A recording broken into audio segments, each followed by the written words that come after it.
যারা কোরআনের বিরুদ্ধে ষড়যন্ত্র করে তাদের স্থান বাংলার জমিনে হবে না। কারণ এটা শাহজালালের দেশ, এটা শাহপুরানের দেশ, এটা অলিয়া উলিয়ার দেশ, এটা টুপিওয়ালাদের দেশ, এটা দাড়িওয়ালাদের দেশ। এই দেশের মধ্যে প্রায় 92% মুসলমান।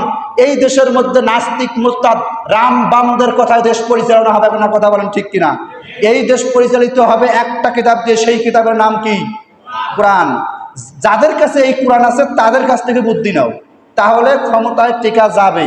যদি তাদের কাছ থেকে যদি বুদ্ধি না নাও, আল্লাহ রাব্বুল আলামিন বলেছেন কুলিল্লাহুম্মা মালিকাল মুলকি তুতিল মুলকা মান তাশাউ ওয়া তুইজ্জু মান তাশাউ ওয়া তুযিল্লু মান তাশাউ বিয়াদিকাল খায়র।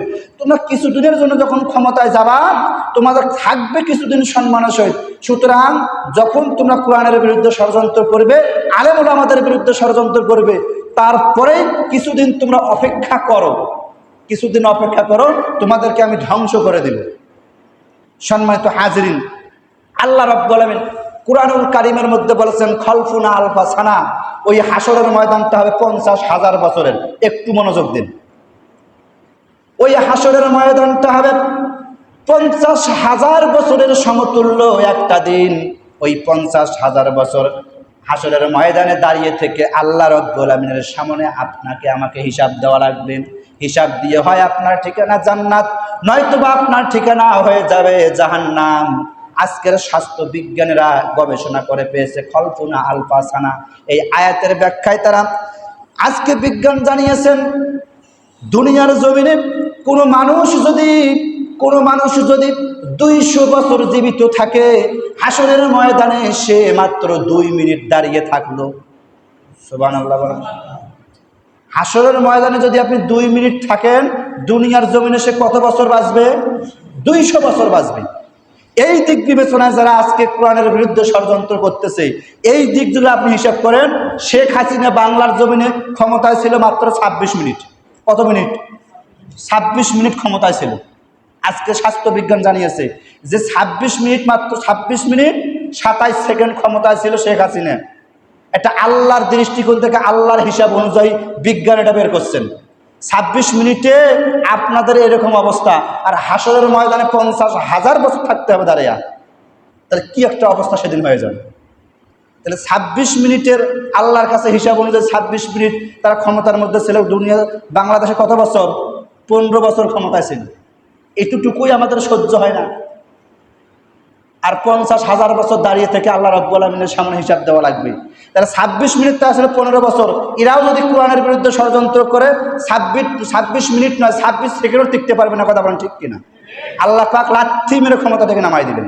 যদি তারা কি করে, ইহুদি খ্রিস্টানদের মুশরিকদের কাছ থেকে তারা যদি এরকম করে বুদ্ধি নেয়। মক্কার জমিনের আবু জেহেল বুদ্ধি নেওয়ার জন্য মাঝে মাঝে ইয়াসরিবে যাইতো। কেন? মুহাম্মদ কালিমার দাওয়াত দিয়ে কেমন করে তাকে দমানো যায়। এবার তারা বুদ্ধি নিয়ে আসলো। ইহুদি খ্রিস্টানেরা আবু জেহেল বাহিনীদেরকে বুদ্ধি দিল, শোনো, মুহাম্মদ তো নবী দাবি করেন, নবীদের কিছু বৈশিষ্ট্য আছে। তোমরা যদি গিয়ে আব্দুল্লাহর পুত্র মুহাম্মদ যেহেতু নবী দাবি করেছে, তোমরা গিয়ে তাকে কয়েকটা প্রশ্ন করতে পারো। তার মধ্যে অন্যতম একটা প্রশ্ন হলো, এই পৃথিবীতে আজ থেকে হাজার হাজার বছর পূর্বে আল্লাহ রাব্বুল আলামিন একজন জলিলুল কদর পয়গাম্বর পাঠিয়েছিলেন। নাম হচ্ছেন তার ইব্রাহিম আলাইহিস সালাতু ওয়াস সালাম। ইব্রাহিম আলাইহিস সালাতু ওয়াস সালামের একজন নাতি ছিল, তার নাম ছিল হযরত ইউসুফ আলাইহিস সালাতু ওয়াস সালাম। ওই ইউসুফ আলাইহিস সালাতু ওয়াস সালাম এই পৃথিবীর জমিনে আগমন করেছিলেন। তারপরে তিনি তার ভাইরা তাকে মারার ষড়যন্ত্র করে কুয়ার মধ্যে ফেলাই দিয়েছিল। তারা সেইখানে থাকতে পারে নাই, জেরুজালেমে থাকতে পারে নাই। তাই সেই কূপ থেকে তুলে বণিকেরা তাকে আবার মিশরের জমিনে নিয়ে গিয়েছিল। এটা যদি তোমরা মুহাম্মদকে যদি প্রশ্ন করো, মুহাম্মদ যদি যথাযথ যদি উত্তর দিতে পারে তাহলে সে নবী, আর যদি উত্তর যদি দিতে না পারে, তোমরা সকলে মিলে তার বিরুদ্ধে ষড়যন্ত্র করলেও তোমার বিরুদ্ধে কোনো ফতোয়া, কোনো অভিশাপ তার লাগবে না। সুতরাং তোমরা চলে যাও মক্কার জমিনে গিয়া তোমরা এবার আব্দুল্লাহর পুত্র মুহাম্মদকে ডাক দিয়ে বলো, আব্দুল্লাহর পুত্র মুহাম্মদ রে, তুমি সুন্দর করে বলে দাও তো দেখি, এই পৃথিবীর জমিনে একজন নবী এসেছিল, সেই নবীর একজন নাতি, সে তাকে কুয়ায় ফেলে দেওয়া হয়েছিল। এই কুয়ায় ফেলে দেওয়ার পরে জেরুজালেম এই শহরের মধ্যে সে থাকতে পারে নাই, সে চলে গিয়েছিল মিশরের জমিনে। কেমনে কিভাবে চলে গেল? যথাযথ উপযুক্ত যদি তুমি জবাব দিতে পারো, এই যে আমার যতগুলো সৈন্য আছে, আবু জেহেল বলতেছে, এই যে আমার যতগুলো সৈন্য আছে সকলকে নিয়ে তোমার হাতে হাত রেখে তাওহীদের কালেমা পড়ে মুসলমান হয়ে যাব। এই কথা যখন বললেন, বলেন তো বিশ্ব নবীর কি এই প্রশ্নের উত্তর কি জানা ছিল? জানা ছিল?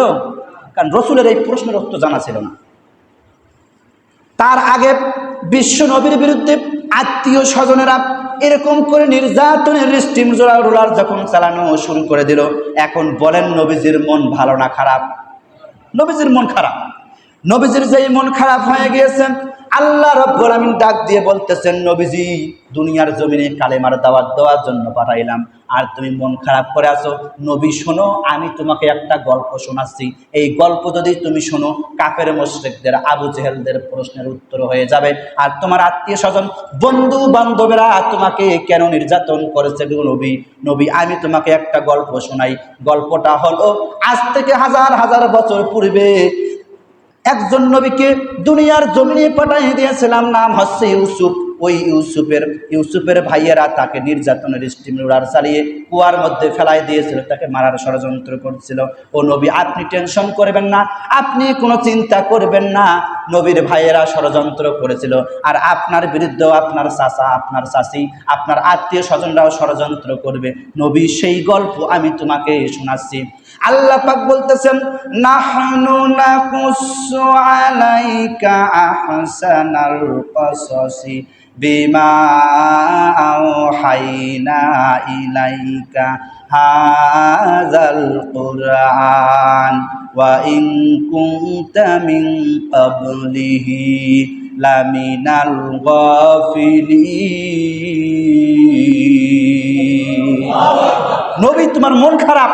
কাফের মুশরিকরা তোমাকে প্রশ্ন ছুড়ে দিয়েছে যে ইউসুফ আলাইহিস সালাতু ওয়াস সালাম কুয়ার মধ্যে ফেলাই দিয়েছিল, সেই গল্প তোমার কাছ থেকে শুনতে চায়। নবুয়তের তারা সার্টিফিকেট তোমার কাছে চায়। তুমি টেনশন করো না, আমি তোমাকে আয়াত নাজিল করে দিয়ে দিলাম, তোমার মনও যেমন ভালো হয়ে যাবে, কাফের মুশরিকদের প্রশ্নের জবাবও তারা পেয়ে যাবে। আপনি বলুন যে মুহাম্মদ সাল্লাল্লাহু আলাইহি ওয়াসাল্লাম, আপনি বলুন, আমি এই কোরআনকে তোমার কাছে ওহীর মাধ্যমে উত্তম পদ্ধতিতে ঘটনা বলি। তারা যে প্রশ্ন করেছে, ঘটনাবলীর মাধ্যমে ইউসুফ আলাইহিস সালাতু ওয়াস সালামের ঘটনা তোমাকে আমি শোনাই দিচ্ছি, তুমি তাদের সামনে ঘটনা বর্ণনা করো। ওয়া ইন কুনতা মিন ক্বাবলিহি লামিনাল গাফিলিন, নয়তো ইতিপূর্বে তুমি এসব বিষয় কিছুই জানতে না। এই গল্প সম্পর্কে তোমার পূর্বে জানা ছিল? আল্লাহ বলতেছেন তুমি এই গল্প জানো না। তার মানে বোঝা গেল বিশ্বনবী তিনি গায়েব জানতেন। আল্লাহ বলতেছেন, ওয়া ইন কুনতা মিন ক্বাবলিহি লামিনাল গাফিলিন, গাফিলিন মানে তুমি গাফেল ছিলা, এই গল্প সম্পর্কে তোমার জানা ছিল না। আর আজকে ভণ্ডরা ওয়াজ করে যে নবী গায়েব জানতেন। নবী যেগুলো গায়েব জানেন, উহুদের ময়দানের মধ্যে দাঁত যে ভাঙলো, নবী জানতো না আমার দাঁত ভাঙবে, যার দরকার আছে ওই জায়গার মধ্যে। নবী জানতো না কাফের মুশরিকরা মারবে, তায়েফের জমিনে আমাকে তারা রক্তাক্ত করবে। নবী যেগুলো গায়েবে জানতেন, ওই জায়গার মধ্যে যাইতেন। মানুষের জীবনের তো ভয় আছে, কথা বলেন ঠিক কিনা? আল্লাহ রাব্বুল আমিন বলতেছেন, নবী আমি তোমাকে গল্প শোনাচ্ছি, এই গল্প সম্পর্কে তোমার জানা ছিল না।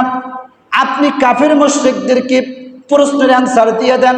কাফের মুশরিকদের উদ্দেশ্যে আল্লাহ রাব্বুল আমিন আয়াত নাজিল করছেন, ইয ক্বালা ইউসুফু লিআবিহি ইয়া আবাতি ইন্নী রাআইতু আহাদা আশারা কাওকাবান ওয়াশ-শামসা ওয়াল কমারা রাআইতুহুম লি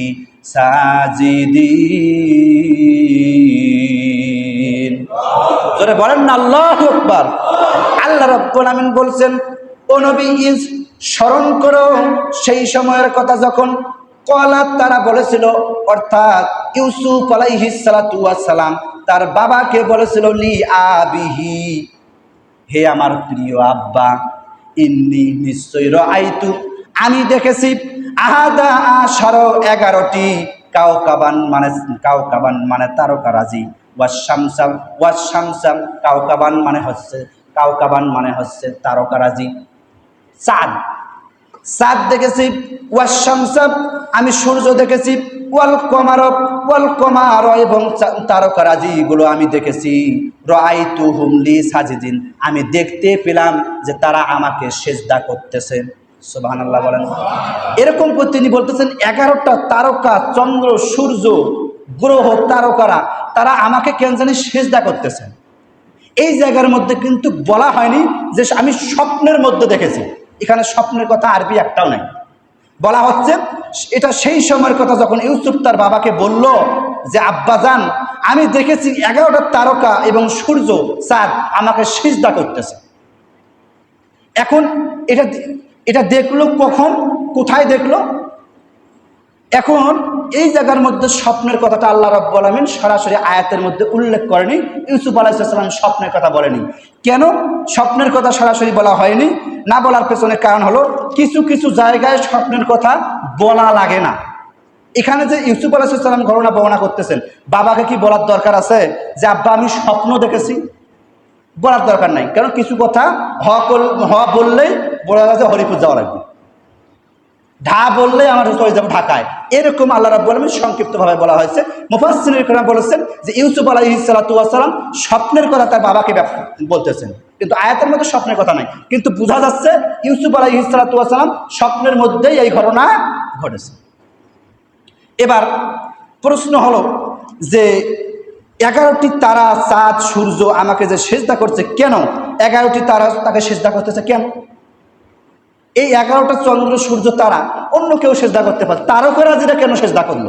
1 নম্বর প্রশ্ন আয়াতের মধ্যে। আয়াতের মধ্যে 2 নম্বর প্রশ্ন ইউসুফ আলাইহিস সালাতু ওয়াস সালামের প্রশ্ন হলো যে ইউসুফ আলাইহিস সালাতু ওয়াস সালাম কে, তার কারণে এখানে বর্ণনা করা হয়েছে, এবং তার বাবা আবার কি জানার দরকার আছে না নাই? তার মানে এই আয়াতের মধ্যে ইউসুফ আলাইহিস সালাম বলতেছে যে তার বাবাকে সে বলতেছে যে আব্বা আমি স্বপ্নে দেখেছি 11টা তারকারাজি আমাকে সেজদা করতেছে।